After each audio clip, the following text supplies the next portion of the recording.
Bossing, Oh, ganda nito. ano yan? Parang ang lamig. Resort. Saan yan? Kaso, buti kang layo, boss. Saan? Sa ibang bansa ata ito eh. Anong bansa ba Ngayon? to? Ito. Santorini. Oo, Santorini Okay, yan. Santorini. Oo. Kaya palang ganda. Parang ang lamig, no? Siyempre, lalo ngayon, summer ngayon, napakaganda. Napakasarap mag-swimming. Gusto mo bang makarating sa mga ibang bansang resort? Lilipat tayo, boss. Bumansa. Walang problema. Dadaling ako doon? Siyempre, matik yun. May passport ako. O ano, gusto mo? Tara! Yun, ano pang inaantay? Tara, let's go! Let's go! Yun, so guys, samahan nyo ako at dadaling ko to sa mala ibang bansa. Yan, kung siya ay nakakita ng mala Santorini resort, ito naman dadaling ko siya sa mala Singaporean inspired na resort. So, samahan nyo ako at umpisa natin, dalhin natin to. Okay, let's go! Yon, so welcome back guys. At ngayon nandito na tayo ngayon. Syempre sa sinasabi ko sa inyo at pinagmamalaki ko sa inyo na isa sa pinakamagandang resort. Yan, here at Novaliches. Ayun, so samahan nyo na ako guys. At pasukin na natin to dahil ako ay excited na, lalo na syempre ang aking mga kasama, ang mga dagang. Yon, so ano bang inaantay nyo? Samahan nyo na ako at nang maipakita ko na sa inyo. Let's go! So, welcome back guys. So, nandito na kayo ngayon sa kanilang entrance. Ayan, oh. So, entrance pa lang is talagang napaka-elegante na. So, halika, samahan nyo ako at punta tayo sa kanilang front desk. Okay, let's go! Let's go! Good. So, syempre, hindi mawawala ang ating guard. Ayan. Sir, good afternoon, sir. Ayan, tayo. Tayo sa camera. Ayan. Sir, good afternoon. Ayun, so mag-i-inquire lang kami at syempre mag-conting interview para maibigay natin sa ating mga followers inyong information at yung details nitong resort. Yan, so saan po ba pwede mag-inquire? Yun, so let's go guys!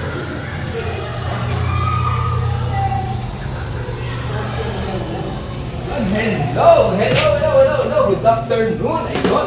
So, sir, sino ba pwedeng interviewin? Diga, sir, dito tayo. Yun, so sir, good afternoon. I'm J-Ro, Moto TV Adventure. Ayun, sir, ang pangalan natin? Weng po. Weng. Ayun. So, sir, tanong lang kami regarding dito sa inyong resort. So, ano ba to? Nag-a-accept ba kayo ng overnight dito? Or daytime lang talaga? Meron po tayong daytime, sir. Pag kailangan natin ng overnight, kailangan po meron po naka-anong kwarto. So, kailangan pag nag-overnight swimming ka, kailangan mag-a-avail ka ng room. Ayun. So, yung mga rooms nyo, ano-ano ba ito? At magkano yung kanilang mga rate? Ayun. Meron po tayong economy, yun po yung 3,500 po. At meron naman po ang standard, 4,000. Ayun. So, ilang packs yung economy? Sa economy po, meron 4 packs po. Tapos sa standard, meron tayong 5 packs po. Ayun. So, bali dalawang klase lang yung room dito? 5 po. 5. Okay. So, ano ba yung tatlo? So, meron na tayo economy, standard, ano pa yung iba? Yung sa double po. Tapos, master, tsaka family room po. Double, master, tsaka family. Ayun. So, bali, ang pinakamalaki dito is yung Family room. family room. So, pang ilang pack siya? 10 person. 10 person. Ayun. So, guys ayan. So, eto, pwede kayo nag-accept sila ng overnight dito. So, pero kung mag-overnight kayo rito, kailangan mag-avail kayo ng room. Kung sa bagay nga naman, wala silang cottage, no? Walang cottage, no? So, kaya kailangan talaga nila mag-rent ng room. Yun. So, bali, pag nirent namin yung room, it depends sa pipiliin namin room, di ba? So, hanggang ilang oras ba ang ibibigay pag nag-avail kami ng isang room? 22 hours po. 22 hours. So, bali, mag-i-start ang overnight ng 2 p.m. po hanggang kinabukasan ng 12 noon. so, 2:00 ng hapon hanggang kinabukasan na ng 12 o'clock. Yun. So, lahat ba ng room is ganun yung time? Opo. Okay. O yun guys, so Syempre, mamaya ipapakita namin sa inyo yung mga rooms nila. Yun. So, makakapili kayo kung ano yung mga gusto nyo. Yan. Yun, sir. Sa morning naman, per head kayo rito. Opo. Magkano naman ang entrance dito? Ang entrance po natin, 250 po sa adults, 200 sa kids. So, bali 200 sa kids. Tapos sa adults is 250. 250. So, hanggang anong oras yun? Bali, mag-start po ng 9 a.m. hanggang 6 p.m. po. 9 a.m. to 6 p.m. Yun. So, regarding naman, kung ba, mag-swimming kami, okay lang, okay, ano yung mga pinagbabawal dito? O bawal ba magpasok ng alak? Or kung pwede man is, paano ba yung food? Paano ba yung pag-process? Ganon. Pwede naman po magpasok ng alak, kaso pag may alak galing sa labas po, kailangan magpapalong, may corkage po siya. Kasi meron din po tayo mga alak na binibenta dito sa loob. So bali, pagkagaling sa labas, so may charge siya na payment para maipasok. Pati ba yan sa food? Sa food po, wala na po. Sa food, kahit gano'ng karaming food, libre lang ipagpasok. Okay. Yon, so again, guys, so, yan bali, ang may corkage dito is yung alak. Ayan, so, soft drinks. at saka soft drinks, so kasi nga meron din silang tindahan dito sa loob. So, kumbaga ito nga one-stop shop na, nandito na lahat yung inyong pangangailangan. Yon, so by the way, sir, thank you very much. Ayun. Ayan, at ngayon guys, papakita ko sa inyo yung bawat room. Mag-start tayo sa economy, standard, double, masters and family room. So, cameraman, pasok!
So, ayan, hindi lang swimming pool, hindi lang yung ganda ng resort ang ino-offer nila. Syempre, meron din silang overnight dito.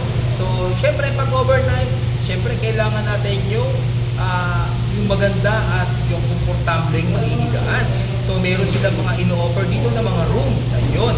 So, syempre, it depends ito sa inyong budget at it depends pa rin, syempre, sa dami ng inyong kasama. So, syempre, meron silang economy room. Ayan. At syempre, hindi lang economy, meron din silang standard room, double room, at master's room, and the last is yung family room. Ayan. So, samahan nyo ako guys at silipin natin yung mga nagagandahang room nila at tingnan natin yung mga facilities ng bawat room na ino-offer nila. So, ano pang hinantay nyo? Let's go!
Yun, at syempre guys, hindi lang basta room.